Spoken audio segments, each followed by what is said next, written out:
might have information helpful to the campaign, and instead said only that the meeting was about adoptions of Russian children. Are these specific descriptions of possible obstruction problematic? Does it matter? Did the president cross a line? I broke this and more down with John Fortier. He's a political analyst at the Bipartisan Policy Group.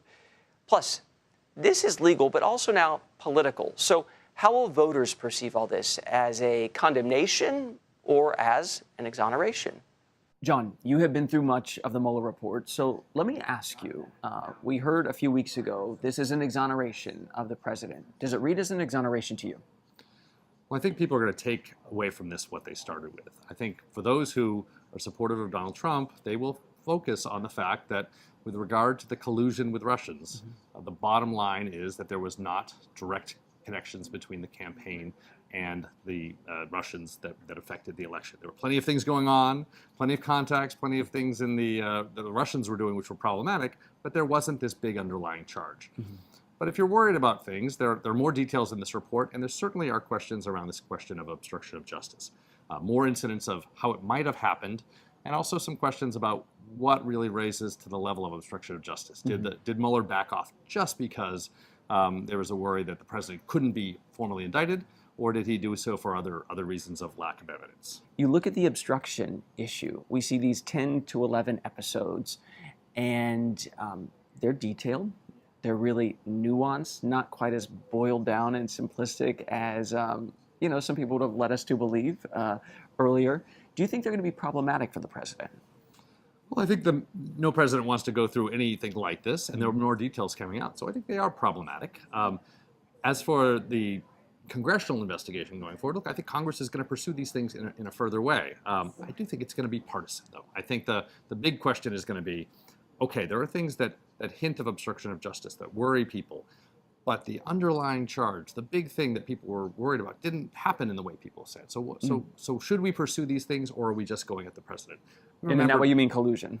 I meant in terms of obstruction of justice. Okay. Because obstruction of justice implies that there's something illegal that you're covering up.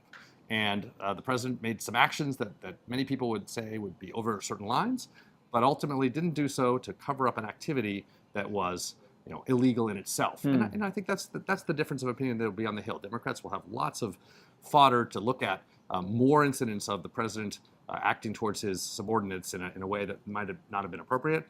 But again, this idea that the collusion wasn't there in the way that people thought is helpful to the president. Let's talk about this. Barr's original summary that we saw back in March, do you think that was really reflective of what we saw today? I think it was. I mean, it was clearly had something of the president's perspective from it. But I think the big 2 points were there wasn't collusion, and yet there were some issues that the special counsel raised about obstruction, which were problematic. And not resolved, but problematic. I think those 2 big points are still here today. What we see now are a bunch of details, and ones that other people are going to jump on and follow up on. Really, was Mueller's judgment that he wasn't going to prosecute for obstruction of justice warranted? Were there things that were just bad, or perhaps he should have prosecuted, or that Congress wants to take up? Those are things that we're going to hear about now. Being at the Bipartisan Policy Group, do you think that now, as this goes to the Hill, that leaders on the Democratic side in the House pursue this to impeachment, or just let the electorate make of it what they will? I think we'll see a lot more action from Democrats on the Hill investigating this, following up, asking Bob Mueller to come, and maybe investigations about specific allegations that follow. I do think impeachment is going to be very difficult. The leaders already, I think Nancy Pelosi and other leaders were already reluctant to go in that direction. It's a big step. It takes time. We're approaching the next election. But also the fact that the collusion charge was not as strong or not proved in a certain way, I think it makes it more difficult to make the case for impeachment. I think Nancy Pelosi's hand is even though obstruction was fairly strong in this. I do. I think the collusion thing was the thing that people grabbed onto the most. I see. And there will be people in Nancy Pelosi's party, in the Democratic Party, who will be calling for this, but I think her hand is strengthened to say, look, let's investigate. Let's do our oversight. Let's shine the light on things. And then we're pretty close to that election. People can make up their minds one way or the other.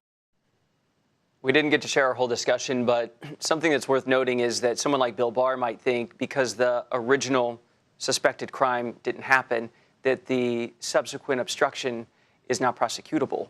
Not everyone believes that, including, it is suggested in this report, Robert Mueller. This much is clear. There is ample evidence that Russians tried really hard to influence the last presidential election in the United States. You find details like this in the special counsel's report. Quote, the Internet Research Agency, IRA, carried out the earliest Russian interference operations identified by the investigation, a social media campaign designed to provoke and amplify